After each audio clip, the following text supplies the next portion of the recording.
The jig should have been up when the Varsity Blues scandal broke. Oh, was it delicious. Hollywood actresses, hedge fund managers, winery owners, real estate developers, and other assorted muckety-mucks sneaking their low-watt spawn into elite colleges.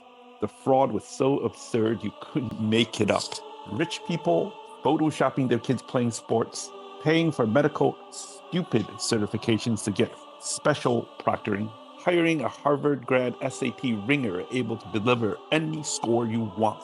Stanford, Yale, Cornell, Georgetown, and we are not going to make USC jokes because the school has gotten a lot better in recent years. And that Chinese girl who paid $6.5 million to get into Stanford. Did you see her hour-long I got into Stanford video on YouTube? Oh, the burns in the comments. If you could only read Chinese. Epic!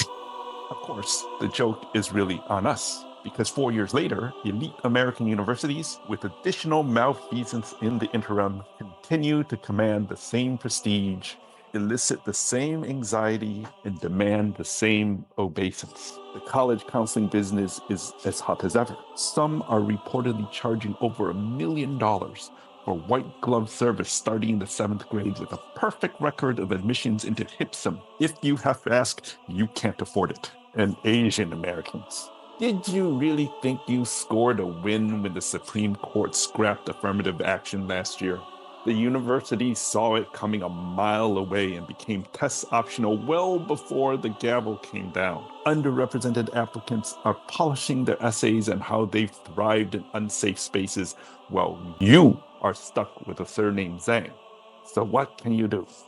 You've already maxed out the SATs, signed up for every AP class, played the oboe, do bogus charity work, and took up a ridiculous sport like fencing.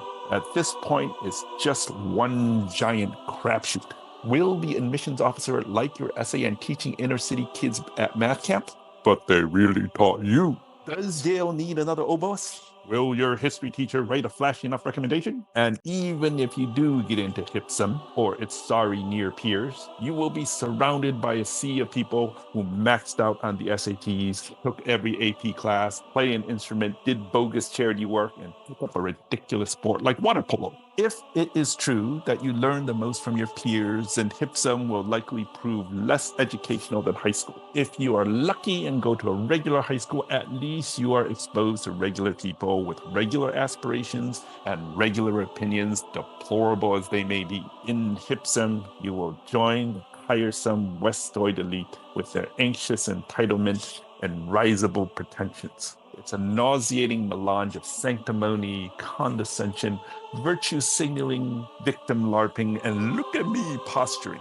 The only people you might learn something from are the international students, who mostly keep to themselves after discovering how loud, deranged, and solipsistic their American classmates are. You will discover that student cliques mostly keep to themselves. International students with international students, blacks with blacks, Asian Americans with Asian Americans, frat boys with frat boys, sorority girls with sorority girls. Okay, frat boys and sorority girls do mix. You will while away 4 years, slowly socialize into Westoid elitism with its arcane rules of self-censorship and approved aspirations until your life path is narrowed down to finance, consulting, or tech.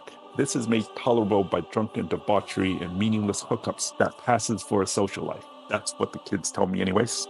All of this is to deliver an indoctrinated end product to Wall Street and Silicon Valley, which has accomplished the miracle of hijacking both progressivism and capitalism while impoverishing the rest of America. Evidently, there are progressive non-solutions to every problem, which coincidentally increase Mag 7 share prices.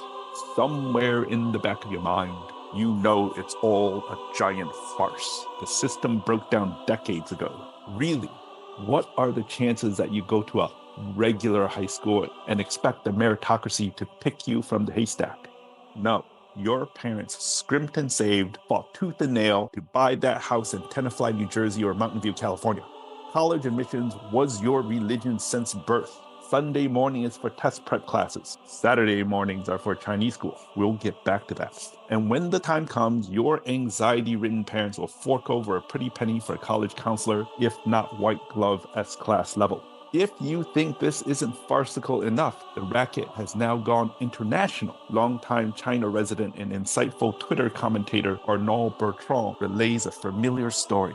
His ultra-wealthy Chinese friend has decided to move his family to California, largely to buy his children into the American elite. The friend plans to purchase a house in the best California school district and hire top tutors for his children, confident that it will pave the way to prestigious American universities and elite status in Western society. Mr. Bertrand explains, why isn't this possible in China? Because China has invested considerable efforts and continues to do so to ensure that wealth couldn't gain the education system. China's schools are not funded by local property taxes. The government did away with guaranteeing school placement based on property ownership. Private schools exist, but enrollment is by lottery. And famously, China, in one fell swoop, scrapped the entire for-profit tutoring industry. Of course, explains Mr. Bertrand, none of these measures are perfect. An underground tutoring industry continues to operate. The ultra-wealthy can hire household help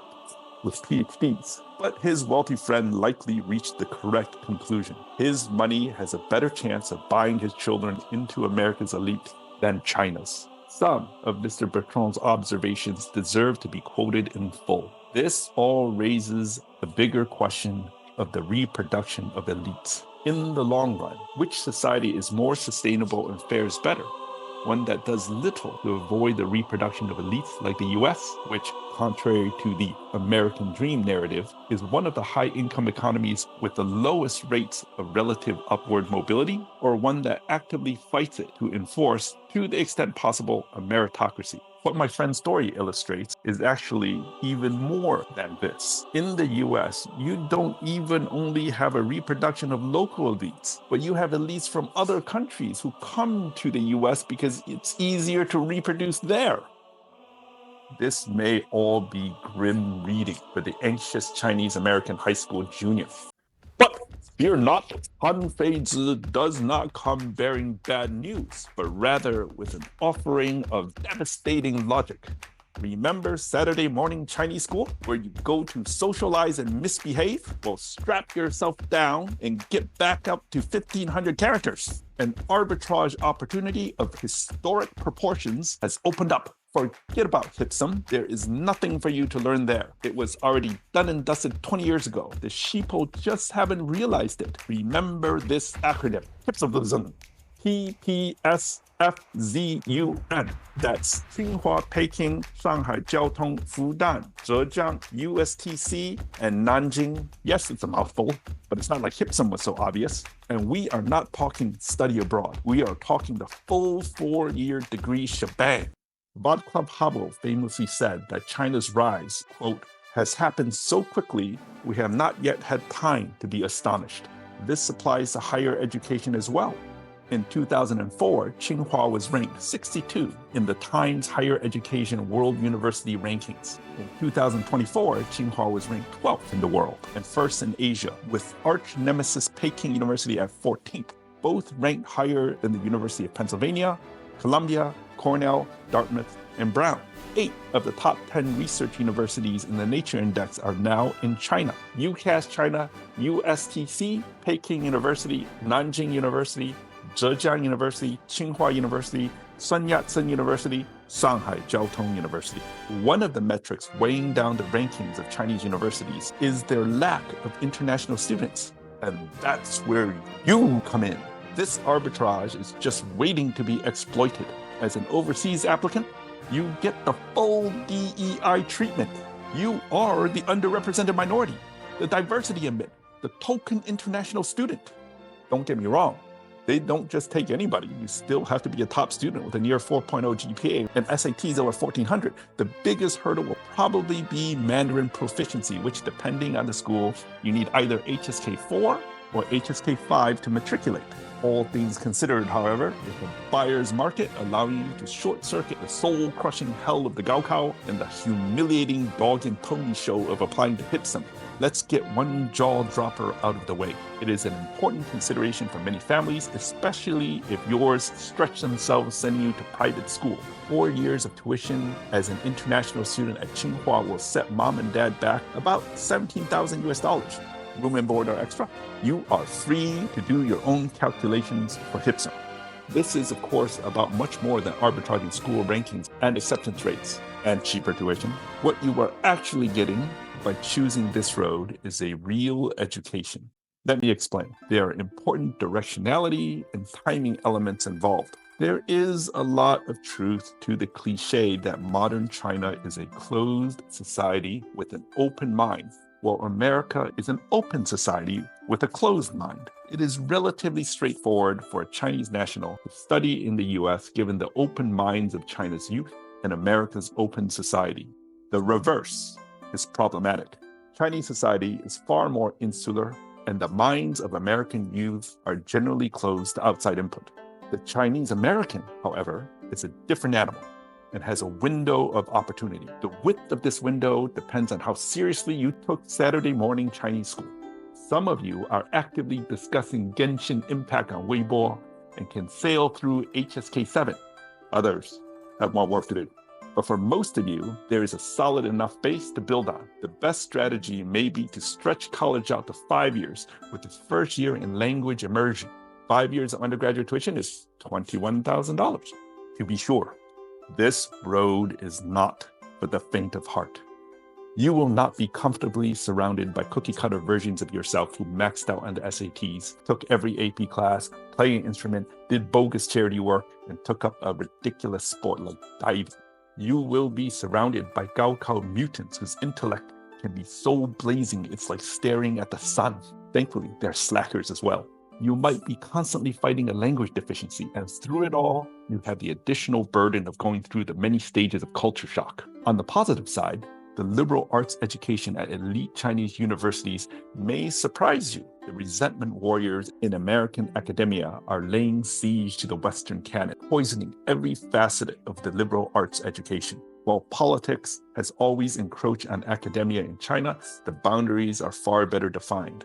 Chinese universities may, in fact, be a healthier environment to study the Western canon given the immolating culture wars currently being waged on American campuses.